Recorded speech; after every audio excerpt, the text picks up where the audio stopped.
It is reported that our Blessed Lord uttered these words to a hidden mystic in a cloister in the Middle Ages, a contemplative nun.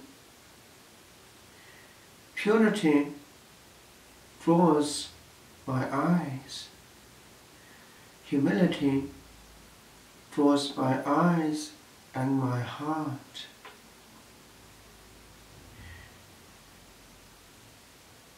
Somebody once said, there may be pure souls in hell,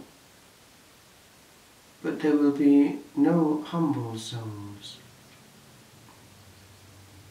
The original fall of Lucifer stemmed from pride. Our Blessed Lady had cancelled herself from the equation with regard to being the chosen daughter of Zion, the one who would be mother to the Messiah, by making her secret vow of virginity. And hence we find these protestations when it comes to the angel's appearances. And yet, unlike others who might have presumed themselves half worthy, she was the chosen one, and the last to think of it. We see from perusing the visions of Blessed Anne Catherine Emmerich how the Blessed Virgin and St. Joseph, together with the Holy Child himself, were quiet in the Holy Family of Nazareth. They understood each other. She did not actually see them laughing as such, but she did see them smiling, and there would have been a beam of warmth all round, almost like the circumcision of the Blessed Trinity itself. Relationship, high voltage but gentle. At La Trappe, during Lectio Divina one day, because we used to share the Gospel of the coming Sunday in the novitiate in advance, one of the brethren in formation said, "C'était la première trappe." It was the first trappe, Nazareth. We too are called to reproduce that. We can go through the day in a modality of output and activity which can edge on a bustling effervescence, or we can do what we have to do in that mode of interiority, receptivity, and unhurried gentleness. Even our attitude to the created can be gentle or violent. The way we walk, the way we talk, the way we close a door can be a reflection of what we are deep down. There's an old saying in French, "Chasser le naturel et il revient en galop." Chase the natural and it will come back at a gallop. We are what we are, and after a while the mask disintegrates. We betray ourselves. There are many ways in which the Lord can act upon the soul. It is rare that an angel come as it did to our Blessed Lady, or to Zechariah, or actually to St. Joseph, but in a dream. It is more likely to be through secondary causes, an invitation coming, or it can be through an interior core, a pull of grace, combined with the same. The juxtaposition of an event with a grace inside. The goose pimple effect. Wow! And one sometimes feels, I've been here before, something is working upon me.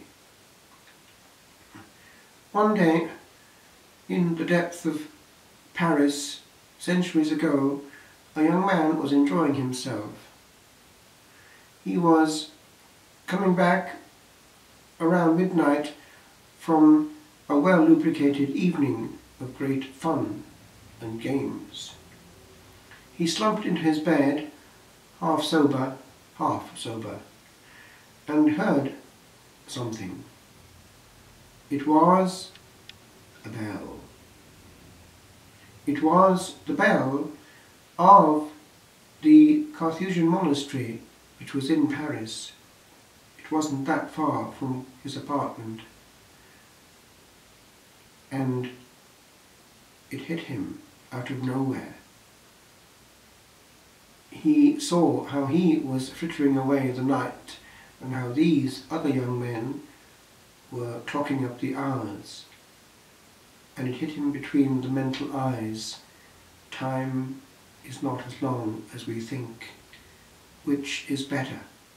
To clock up the hours in gallons and gallons of liquor, or in reams and reams of prayer. A few days later, now completely sober, he walked to the Charterhouse door, rang the big bell and asked if he could come in. He came in, stayed in, and died there, having clocked up the hours with reams and reams of prayer. The Lord can use human secondary courses to be his channel. Things can go either way at many points of our life. I remember how one day one letter had a huge effect. Things had not worked out all that well at Kilmacrock because there were troubles there, and in a state of puzzlement and perplexity I awaited a word, and this letter came from Italy.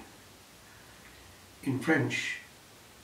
It was Père André, the founding superior of the restored Abbey of Sant'Antimo, and he had this gem in the course of a letter which indicated his spiritual and pastoral care.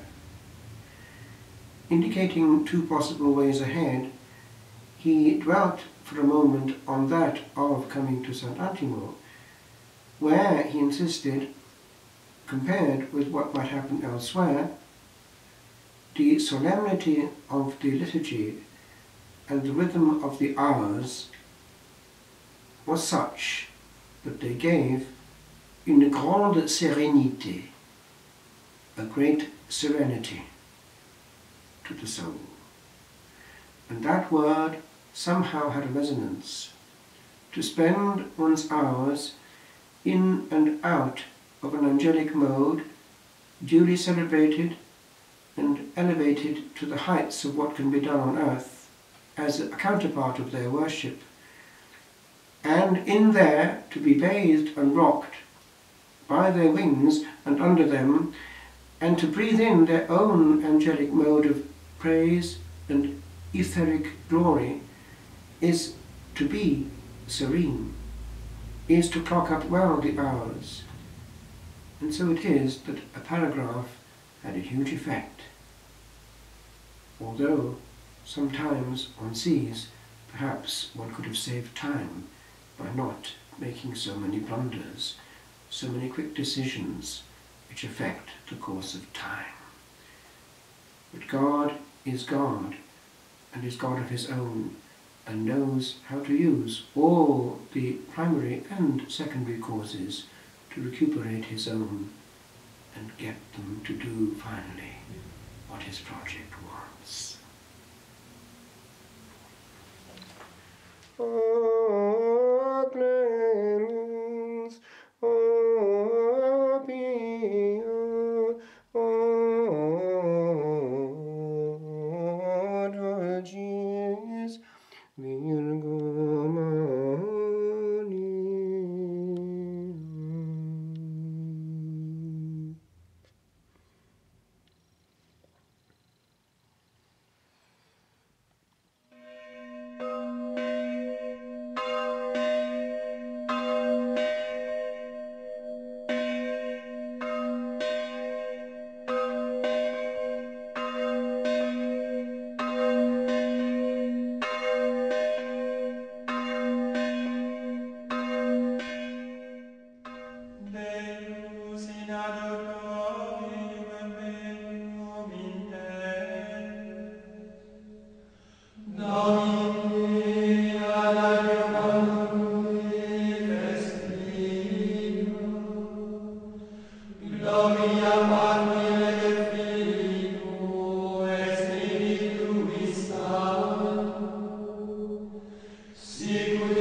The 8th again.